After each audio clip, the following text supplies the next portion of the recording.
Господи, что это? Почему это у меня тут такое-то? Вот это все пиво. А здоровый мужчина не должен вставать ночью в туалет ни одного раза. Ты смотришь, там предстательная железа, как у деда, 90 кубических сантиметров. Что дополнительно мы можем сделать для мужского здоровья? Прикупить в аптеке желательно, без рецепта. Пожалуйста, не надо требовать от него 21 контакта в месяц, он умрет.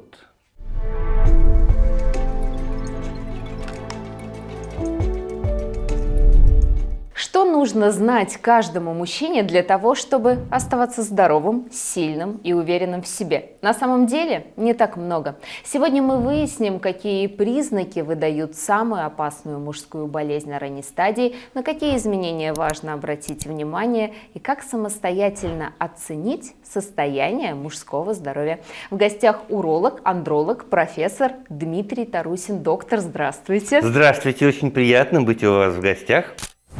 Дмитрий Тарусин – уролог, андролог, хирург, доктор медицинских наук. Профессор Тарусин возглавляет городской центр охраны репродуктивного здоровья детей и подростков. Является автором оригинальных оперативных методик. Профессор Тарусин – признанный в мире и стране эксперт в ультразвуковой диагностике органов репродуктивной системы. Скрытые угрозы мужского здоровья. Можем ли мы назвать 3 самые неочевидные и в то же время опасные? Конечно, можем. Первая угроза – это, конечно, возникновение тихое, постепенное, почти незаметное дефицита тестостерона у мужчин. Вторая скрытая угроза заключается в том, что у мужчины предстательная железа сигналит о себе в последнюю очередь. И за ней, как за хорошей машиной, нужен соответствующий уход. И, наконец, последняя неочевидная угроза – это то, как говорят, вот села батарейка, ничего не хочу. Вот это третья позиция. Часто мужчинам кажется, что это с возрастом, что так должно быть, но нет. Возраст здесь ни при чем. И жизненный опыт здесь ни при чем. И привыкание к жене тоже совершенно ни при чем. Здесь есть моменты, связанные с биохимией, и мы о них поговорим. Обязательно. Итак, мы назвали, грубо говоря, снижение тестостерона, заболевание предстательной железы. И третье – это такое общее недовольство какой-то обыденностью, да? Можно и так сказать. Давайте обо всем по порядку тогда. Если мы говорим о снижении уровня тестостерона, мы-то с вами знаем, что с каждым годом после определенного возраста, у кого-то в 35, у кого-то в 36-37, тестостерон начинает снижаться, и врачи говорят, что это вроде бы нормально. Да? Но как мужчине понять? Нас смотрит сейчас очень много мужчин, я уверена. Если это так, то поставьте обязательно плюсики прямо сейчас под этим видео. Как мужчине понять, что его тестостерон снижается быстрее, чем должен? Ну, смотрите, возникают сложности с либидо. Это первая история. То есть вроде бы как и все хорошо, и жена не ходит дома в халате и в таком расхристанном виде, и ухаживает за собой, и симпатия у вас к ней, и любовь у вас к ней, и дети у вас, и на работе у вас все прилично, и дом строится или уже построили, и друзья есть, все хорошо. Все в жизни стабильно и хорошо. Но почему-то секса не очень хочется. Это не то, что там развод, и девичья фамилия, другая женщина, еще что-то. Нет. Просто не хочется секса. Это первый признак, который показывает нам, как правило, то, что тестостерон сниженный. Вторая ситуация, которая показывает, что тестостерон сниженный, и это очень характерно для восточных мужчин, чаще всего они имеют изначально генетически, в отличие от европеоидных мужчин, восточные мужчины имеют особый обмен тестостерона. Он вот у них генетически обусловлен особый обмен тестостерона.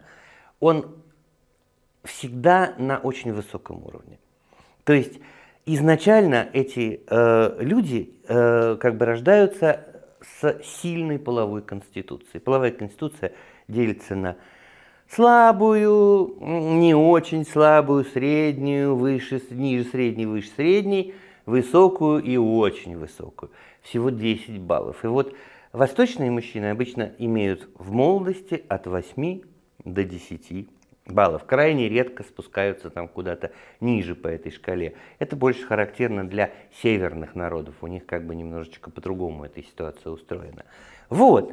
И, соответственно, то, что мы с вами начинаем замечать, мы начинаем замечать, что если раньше он мог 1, 2, 3, то потом только 2, потом 1, а потом какие-то и с одним возникают сложности. Конечно, восточные мужчины никогда не признают для себя такой факт. Почему? Потому что проще списать это, конечно, на усталость, на стресс, на то, что достали дети, на то, что там, я не знаю, там, ну что там могло случиться, у БМВ отвалился глушитель. Там, на все что угодно можно списать, на работе что-то не так, там как произошло. Причем вроде бы все нормально, но вот как-то вот не так. И, конечно, как бы вот это все типа того, что вот отражается на состоянии человека в плане сексуальности. Вот. Но на самом деле это все оправдание. То есть человек ищет сам себе оправдание. Для чего он ищет их? Для чего? Ну, какая-то чтобы выгода. не ходить Конечно. Куда? Да к врачу. Правильно, Конечно. совершенно верно. То есть человек начинает находить себе объяснение, факта из своего окружения постоянного, для того, чтобы сказать себе, да не я это плохой, не я такой, жизнь такая. Вот это как раз и есть вот этот вот оправдательный момент, который, к великому сожалению, приводит пациентов к врачу достаточно поздно. Это не то, что как бы ситуация связана с тем, что мы, как поздно пить боржом, почки отвалились, все равно уже не поможет. Это не так. Просто вот эти годы жизни, которые можно было бы провести активно, качественно, они съедаются периодом, когда человек сам себя убеждает, что это окружающая среда, а не проблема, связанная с его здоровьем. Доктор, ну скажите, ведь многие говорят, что с возрастом это нормально. А нормально ли это? Нормально ли, когда здоровый мужчина, который чувствует себя здоровым, с возрастом там, в 60, в 70 лет, больше не хочет интимной близости? Ну, вроде как все дела-то закончились. Давайте с вами вот немножечко разделим эту историю. Давайте не будем 40 и 50-летнего мужчину сравнивать с мужчиной 60 и 70 лет. Это все-таки очень большая разница. И, конечно, если мы будем смотреть на график снижения тестостерона, это не такая вот плавная, прямая, такая, которая вот там каждые 10 лет там потихонечку. Нет, это не так. Сначала это снижение небольшое, плавное, потом просто увеличивается крутизна этого графика, а потом просто за короткий промежуток времени падение становится значительно большим. И в результате возникает вот этот вот момент. Но надо еще и помнить, что 60 и 70 и 80, дай бог, это ситуация тогда, когда вступает второй фактор, связанный с предстательной железой. Известно же, что аденома предстательной железы посещает 100% мужчин. Не бывает мужчин после 50 без проявлений аденомы. Это вот такой инволюционный процесс. Инволюция – это, обратное развитие, хотите усыхание, хотите уменьшение функций, по-разному можно это определить.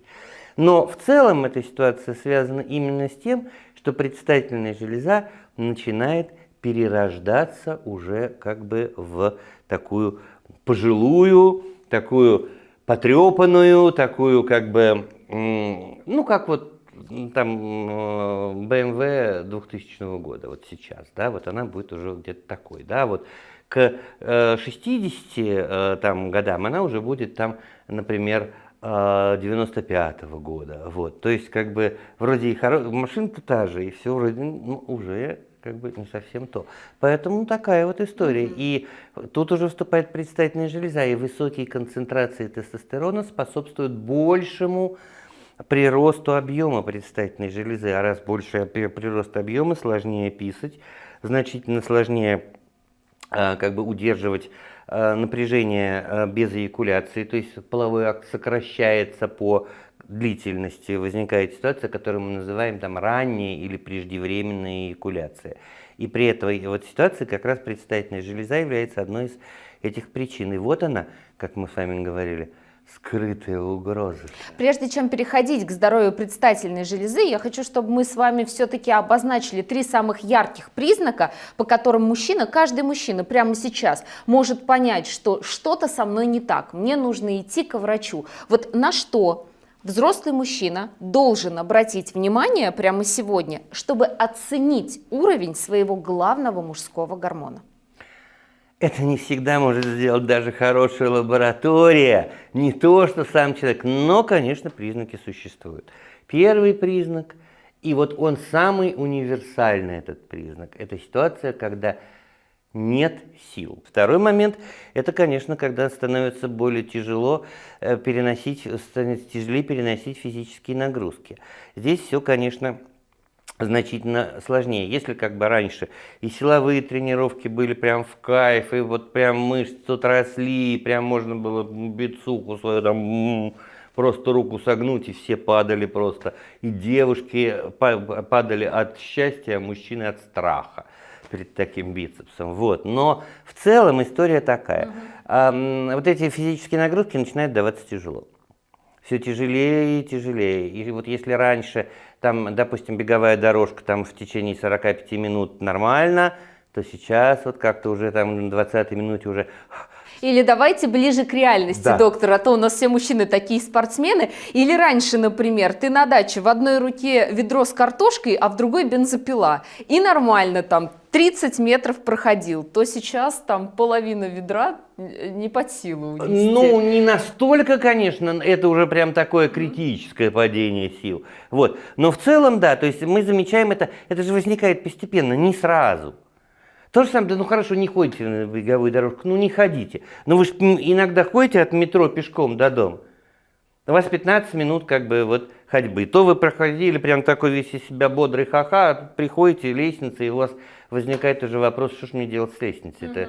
Вот. И как-то вот уже как-то не так. То есть вот эти вот силы, это и ментальные силы, то есть силы для достижений, для развития, для движения вперед, для достижения целей, для улучшения своего собственного благополучия семьи, расширения своего ареала обитания, там, да, вот, до момента, связанного с именно физическими такими вот недостатками. Так, запомнили 2 признака и третий какой-то самый яркий. Давайте назовем. Да, очень просто все. Это вопрос, связанный с неуверенностью в себе.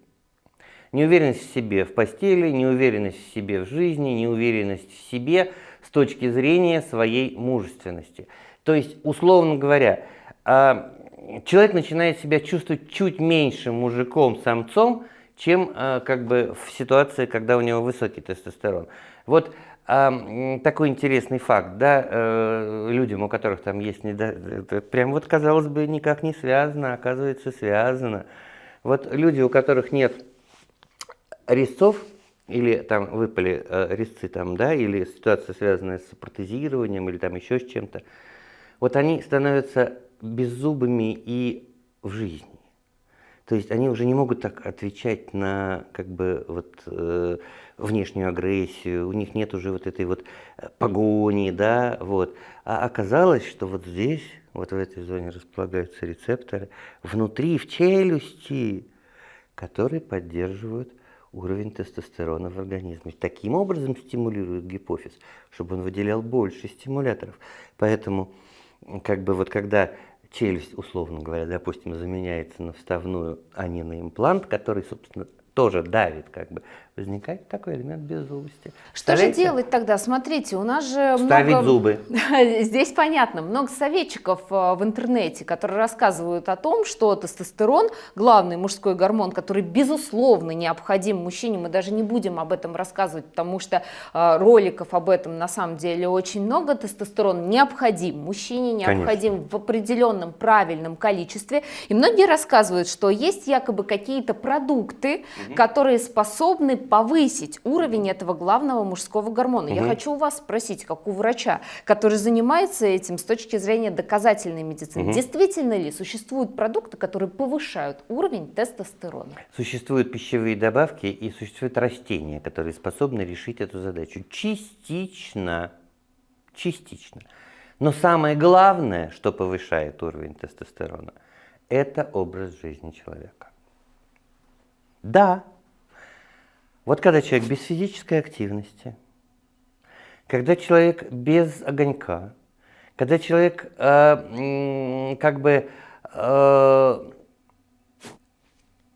ну вот нет у него вот завода, вот как у часов, вот нету, да, вот это вот в этой ситуации вот такое неактивное поведение, оно как бы, так сказать, снижает уровень тестостерона само по себе, по закону обратной связи. Вторая позиция – это, конечно, питание. Питание, потому что чем больше вы едите жиров, чем больше у вас растет уверенность в себе ниже груди, но выше пупка, или там выше лобка, по-другому правильно сказать, да? Чем больше у вас мозоль, комок нервов, тем больше происходит ситуация, когда ваш замечательный тестостерон, который выработали ваши волшебные, данные Богом, природой, счастьем быть мужчиной яички, выделяют тестостерон, а тут жир.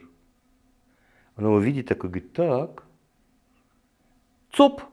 А там в процессе, в жиру, есть такой фермент ароматаза. И он берет этот тестостерон и нежно переставляет в эстрадиол, в женский половой гормон. Выпили пиво, активировали ароматазу. Она, ваш тестостерон, ЦОП, и в эстрадиол, ЦОп, и в эстрадиол. А вы так удивляетесь, господи, что это? Почему это у меня тут такое-то? Никогда ж не было. И вроде как мышцы есть, а тут... Вот это все пиво. Алкоголь. Другой любой алкоголь. Да я не говорю, что не надо пить совсем. Там нет, это совершенно понятно. Но надо понимать, что как бы есть, назовем так, давайте, ну не рекламируя ни в коем случае, назовем это здоровое потребление алкоголя и патологическое потребление алкоголя. Патологическое потребление алкоголя – это ситуация, когда ежедневно крепкий, вот это вот таких мужчин очень часто видно вечером у метро.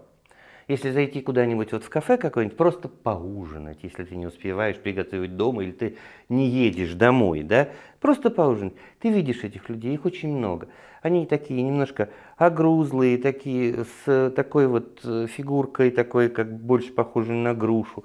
Вот они приходят, вот эти свои 200 водки, чуть-чуть пельменей, и вот они там сидят и чего-то еще, и вот если долго посидеть, таких будет проходить человек 7-8 мимо тебя. Это вот те, которые каждый божий день делают шаг к снижению своего тестостерона. Почему? Он обрабатывается в печени. А токсичная печень отвратительно влияет на это. Поэтому не те продукты, которые повышают тестостерон, а те, которые его не понижают. Давайте будем об этом с вами в первую очередь говорить. Да? Это фитоэстрогены. Они всегда содержатся в пиве, ну, в частности, да. Это ситуация, связанная с недостаточностью белка в организме вообще. Это ситуация, связанная, к сожалению, с потреблением препаратов, которые влияют на холестерин, то есть снижают уровень холестерина. Да, вот, к сожалению, так. Холестерин – это вообще единственный источник гормонов стероидных в организме. Из него происходит и женские, и мужские, и промежуточные, и гормоны надпочечников, и гормоны щитовидной железы. Они стероидные, они происходят из холестерина. И если мы неправильно снижаем уровень холестерина, то мы получаем соответствующие изменения. То есть организму не из чего, может, яички и хотели бы, но нет субстрата, не из чего как бы синтезировать тестостерон. Поэтому тут надо так очень внимательно относиться. Как это называется, что лучше, инфаркт через 15 лет с хорошим тестостероном или грустная и несчастная жизнь 25 лет, но без него.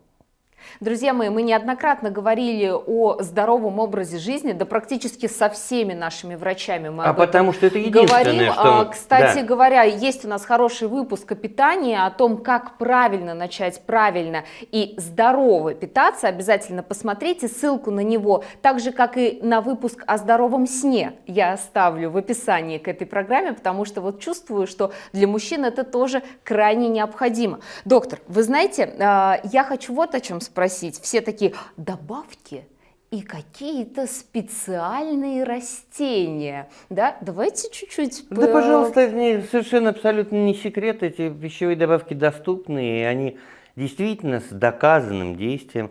Один из них называется пищевая добавка Трибулюс. Вот. Она выпускается в различных фирмах, различными производителями, но принципиально это одно и то же растение. Вот. И, соответственно, там доза от 500 мг там, до бесконечности, в зависимости от того, какой производитель и как это делает, насколько это чистый продукт. Вот. Но в любом случае Трибулюс доказанно повышает уровень собственного эндогенного тестостерона. Вторая штука, это афродизиак, известный достаточно, называется он ашваганда. Вот, его тоже можно как бы для этого использовать, у него тоже есть доказанный эффект стимуляции синтеза тестостерона. Не буду грузить вас сложными биохимическими механизмами, почему это происходит, но вам просто нужно понимать и верить, вот хотя бы моему 40-летнему опыту, что действительно происходит и действительно уровень тестостерона поднимается. Не так, как на заместительной терапии, когда было 8, а после укола 56 и выше, да? А очень постепенно, понемножечку. Но поймите, пожалуйста, можно съесть банку ашваганды и закусить банкой Трибулюса. Но если вы вечером после этого пол-литра засосали, то, понимаете, к сожалению, все это будет в пар и в гудок. КПД будет, как у паровоза, 5,5%. Поэтому нельзя просто вот якорцы стелющиеся настричь себе, поесть, потом как бы запить бутылкой виски и утром ждать, что тестостерон будет до самых звезд. Не будет. Да, случится чудо. Не случится. Не случится чудо, абсолютно верно. Хорошо, доктор, а есть ли какой-то один анализ, который можно сдать и понять, в норме у мужчины тестостерон или ниже нормы? С анализами, помните, я в самом начале сказал, помните? Даже не каждая лаборатория может правильно определить как бы этот анализ. Дело в том, что существуют разные методы определения. Есть химически точные методы определения, есть приблизительные методы. Не называя названий, не дискредитируя никакие как бы лаборатории, я попытаюсь объяснить, что косвенное определение, оно очень распространено и делается почти везде. Прямое определение, которое происходит, ну, кто немножечко помнит химию, есть такое устройство, называется масс-спектрометр. Масс-спектрометр, он позволяет взять белки, разделить их по молекулярной массе, выбрать определенную, вот где располагается тестостерон, и точно измерить его концентрацию. Не захватив чуть-чуть там женского, чуть-чуть мужского, который перекрестно реагирует, а сделать именно вот этот масс-спектральный анализ. Масс-спектральный анализ на уровень тестостерона единственный, достаточный для того, чтобы можно было делать выводы о том, в норме он, снижен или повышен. Но во всем есть как это маленькое но. Дело в том, что система нормирования тестостерона, которая существует сегодня, она исполнена на основании иммунофлюоресценции, то есть вот этой вот такой вот приблизительного определения. А по масс-спектрометру данные сейчас только нарабатываются, и поэтому как бы сказать, что вот здесь я всегда определяю двумя методами, смотрю разницу, помимо этого я смотрю еще 4 других параметра. Понимаете как? Вот не надо экономить на, вот честно, это неправильно, экономить на, это копейки, ну 2500 рублей это не очень большие деньги, правда, я среднюю взял, как бы стоимость там, ну по Москве, где-то вот в Воронеже будет дешевле, там где-то еще будет, их всего-то 5 этих параметров, всего, это общий тестостерон, свободный тестостерон, так называемый секс-стероид, связывающий глобулин, расскажу, кто это такой. Если у вас вопрос с детьми и фертильностью, ингибин Б, если нет, то не надо его сдавать. И пролактин, и еще эстрадиол. И получив вот таким вот образом сами 6 этих параметров, мы абсолютно однозначно говорим, есть ситуация, которая связана с тем, что у вас своего гормона достаточно, но он сваливается в женский. Есть ли у вас ситуация, когда своего гормона достаточно, но есть очень высокий уровень пролактина, выделяемого в гипофизе, женщинам он нужен для лактации, а у мужчин самый большой пик возникает после оргазма, он дает возможность отдохнуть там 40-50 минут, когда есть так называемый период временной невозбудимости у мужчины. Да? Вот. Так вот, соответственно, мы, понимая, вот, какой уровень пролактина, понимаем, есть ситуация, когда пролактин угнетает тестостерон, или это самые частые причины. Просекстероид связывающий глобулин, сложное такое название, по-другому он называется ГСПГ, глобулин связывающий половые стероиды. Смысл в чем? Вот у нас с вами есть такси, а есть пассажир. Вот когда пассажир сидит в такси, он не работает, он просто едет. Вот это сексостероид связывающий глобулин, вот это тестостерон. Тестостерон выделился, сел в такси и поехал по организму искать место своего приложения. Доехал, а представляете, такси такое, что там вот щелк и не выпускают. Он такой, да мне здесь выходить, он говорит, да мне пофиг. Говорит, да мне вот сюда, вот в эту клетку вот надо, меня сюда звали. Он говорит, а мне фиолетово. Следуем дальше. Вот это называется связь с сексостероид связывающим глобулином. А те, которые вышли, они работают, остальные катаются. Так вот, соотношение из этих двух вещей, граждан в такси, отдельно всего количества граждан и количества такси, и есть ответ на вопрос, сколько у нас рабочего тестостерона.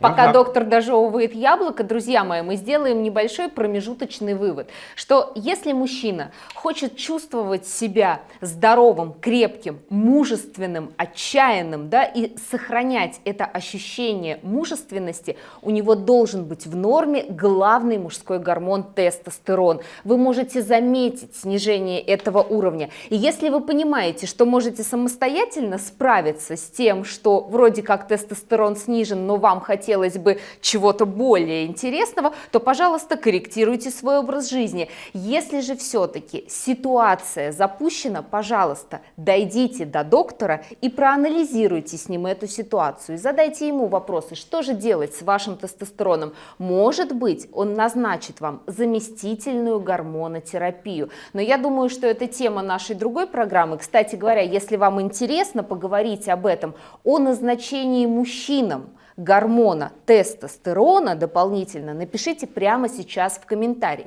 Доктор. И мы будем готовы рассказать об этом. Обязательно. Это очень важный момент. Многие мужчины ищут обходные пути, покупают эти гормоны в зале, еще что-то такое. А потом приходят вот с такими скукожившимися яичками и говорят, доктор, а что же делать? Поэтому, понимаете, это очень острое лезвие, вот этот вот гормон, обоюдоострое. Это как катана самурая, у которого нет цели, а есть только путь.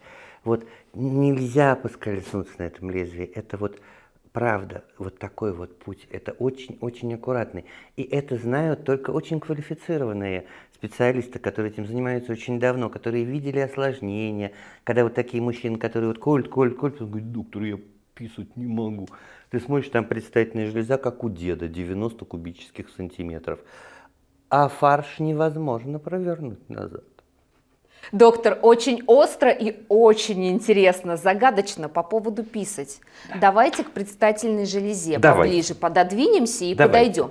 Потому что самый главный шок для меня был, когда я с вами познакомилась, это когда вы сказали, Лена, а здоровый мужчина не должен вставать ночью в туалет ни одного раза. Почему? Можете нам объяснить? Потому что вот мы с нашими зрителями, я больше чем уверена, все знаем, что один раз еще можно. И о чем это говорит?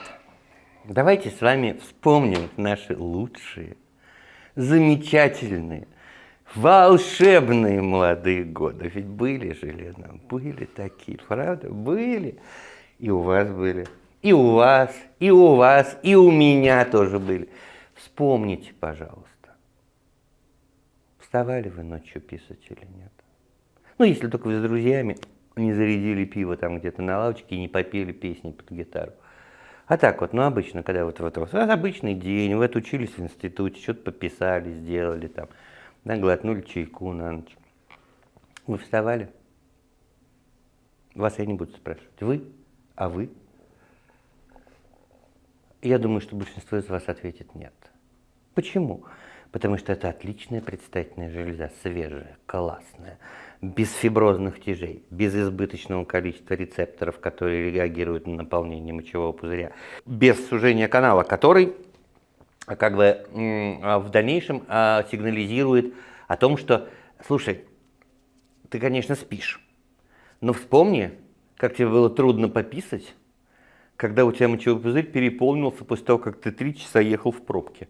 Вспомни, как ты давился над унитазом. Вспомни, ты в это время спишь, а тебе организм говорит, вспомни, как это было. Вот. И ты такой, блин, черт, да, не надо переполнять мочевой пузырь. И встаешь, плетешься писать ночью. А что это такое? Это как раз к вопросу о сне. То есть вы выскочили из программы своего сна. Чем больше вы из нее выскакиваете, тем больше, если у вас был о снах и сновидениях, то вам, наверное, рассказывали, что такое REM-сон.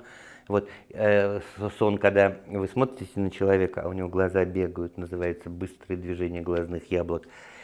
И вот этот REM-сон, он является точкой обработки информации. Там вы видите сны, там вы видите вещи и сны, там вы видите свое будущее, прошлое, фантасмагорические какие-то конструкции. Это все там. И это обязательный момент для того, чтобы отсеять и разложить информацию.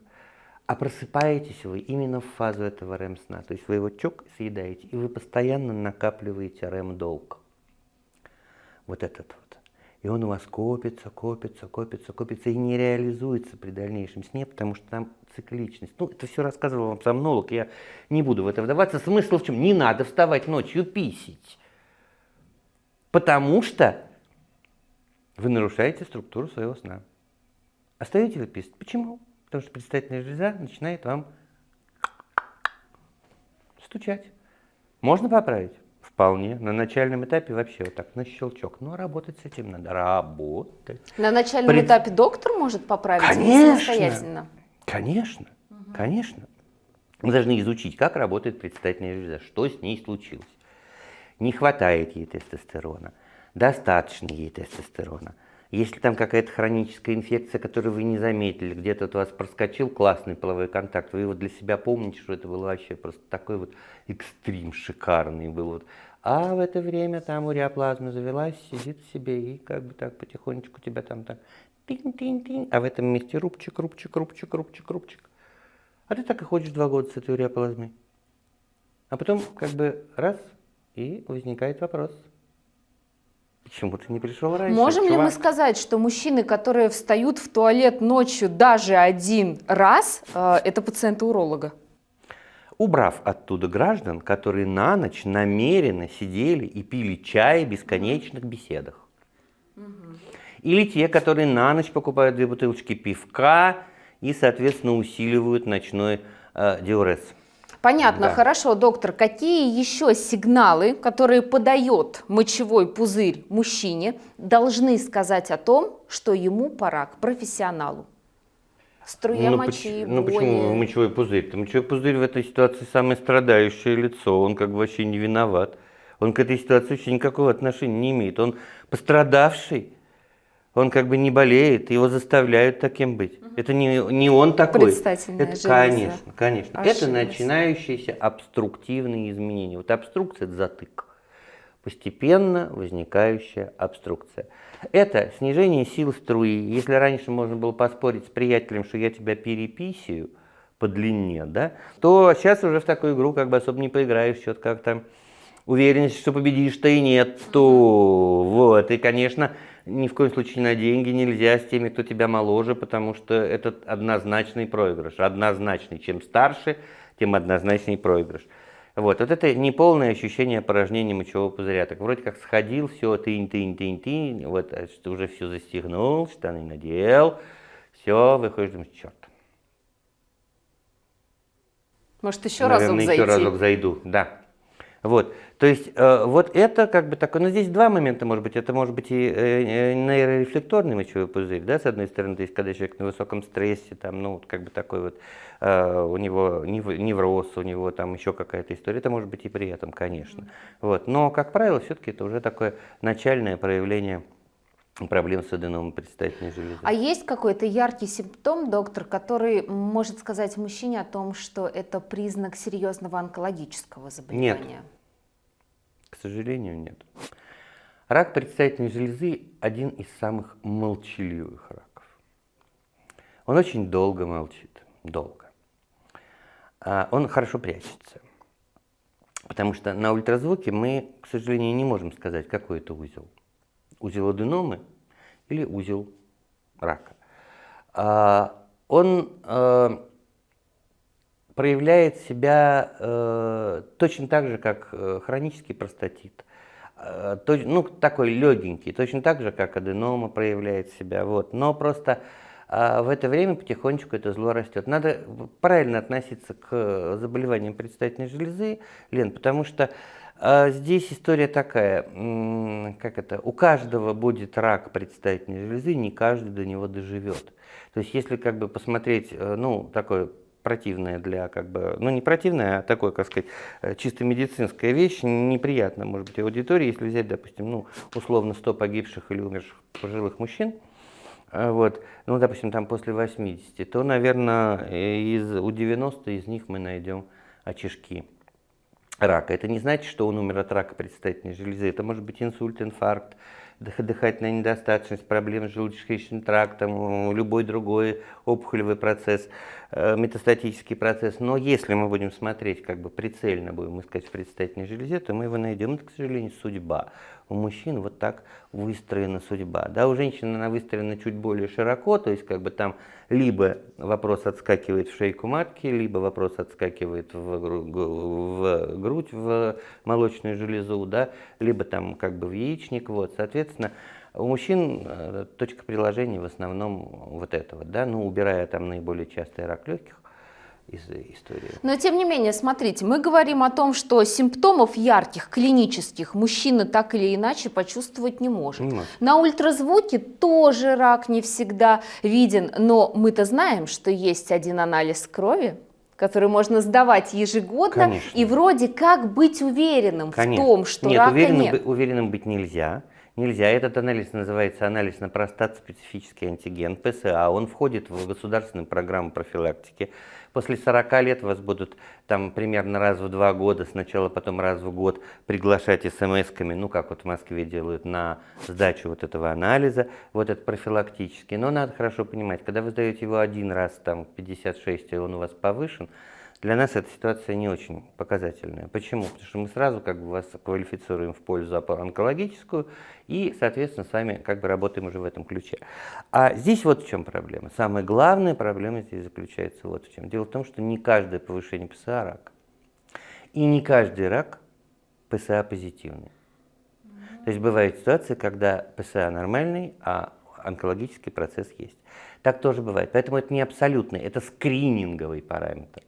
Как вот мы берем из пальчика глюкозу, и мы как бы не говорим по одному анализу повышенному, что у вас диабет. Мы вас определяем в группу риска. Та же самая ситуация возникает и здесь.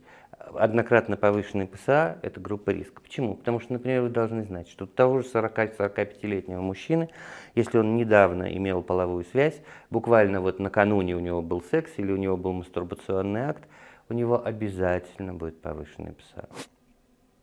Обязательно. И это напугает врача и напугает мужчину.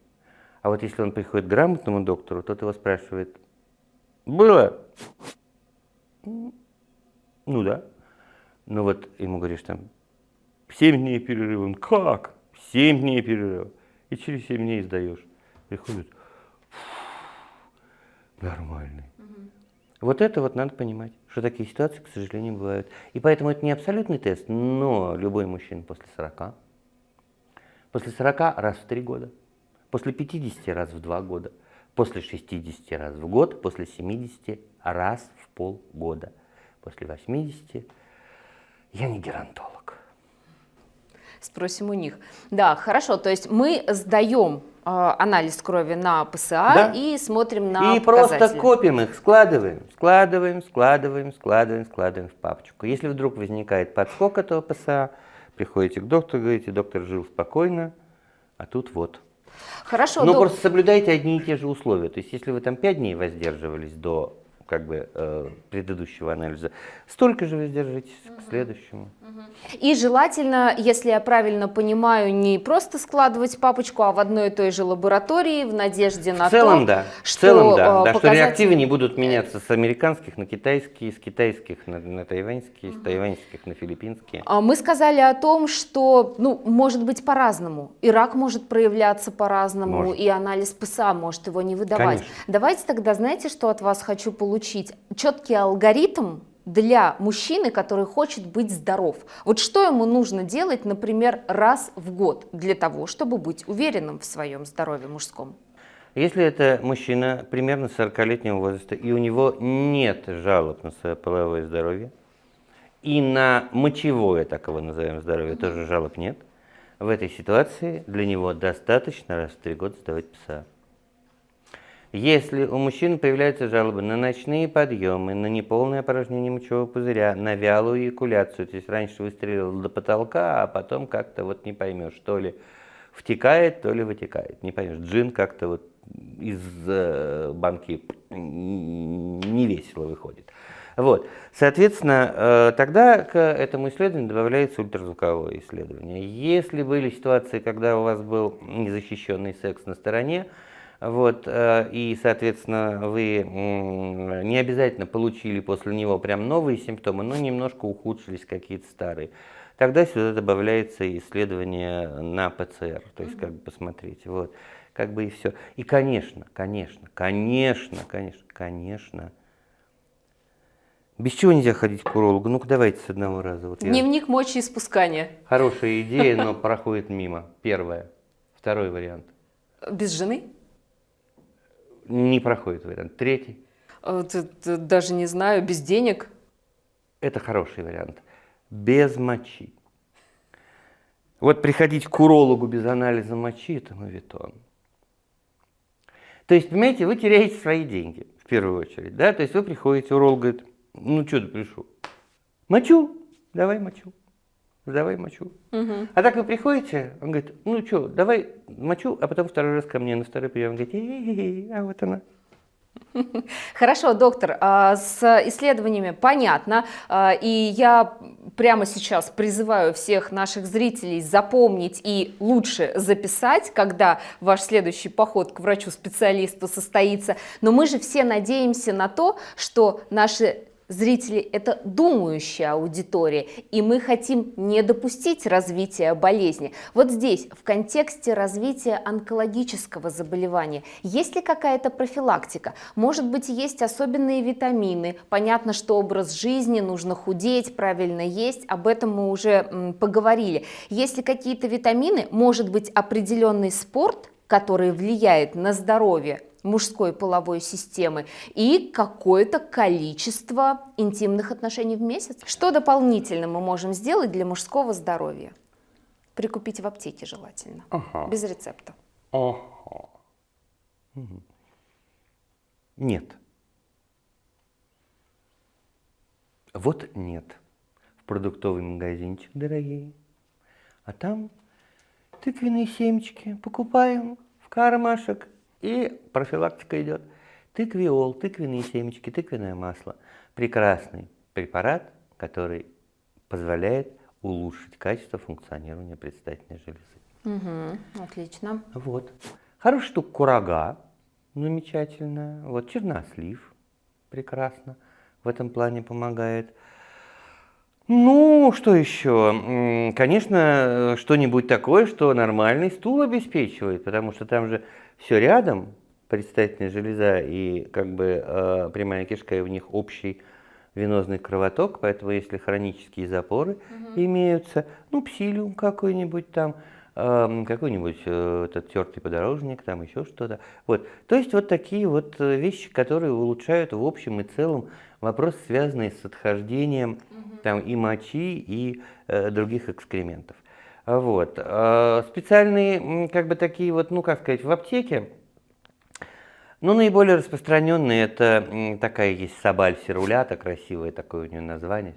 Вы романтик, доктор. Потрясающе, да? Это пальма такая хитрая. Вот, и эта пальма содержится в простомоле уна. То есть вот эта пальма, она тоже замедляет процесс, связанный с приростом объема аденомы. Тоже доказано. Не от одной таблетки, примерно полугодовой прием. Вот. То есть как бы, а после там 50-55 ее можно просто вот точно так же, как таблеточку аспирина, ну не таблетка, это какого-нибудь кардиомагнила или там что-нибудь такого вот такого антикоагулянта легкого, не тяжелого, как при ковиде там или при тромбозе, а легкого, который там вот чуть-чуть магния, чуть-чуть ацетилсалициловой кислоты. Та же самая ситуация, можете себе вечером положить вот эту красивая таблетка такая, вам понравится, коричневая и красная. Угу. Спорт или какие-то определенные упражнения будем прописывать нашим мужчинам, которые хотят оставаться здоровыми? Человек, помимо того, что это звучит гордо, это целая система диафрагм, как в камере. Вот когда вы крутите объектив, тут открылось, там подзакрылось, тут лепесточек. Вот так устроен человек. Одна диафрагма у него вот здесь, там, где он глотает, диафрагма рта называется. Вторая, там, где он дышит. Мышца такая есть. Третья диафрагма у него находится, там показывать не буду, все равно руки в кадр не попадают, да и не культурно. Вот. Но там находится мочеполовая диафрагма. Это довольно сложное устройство.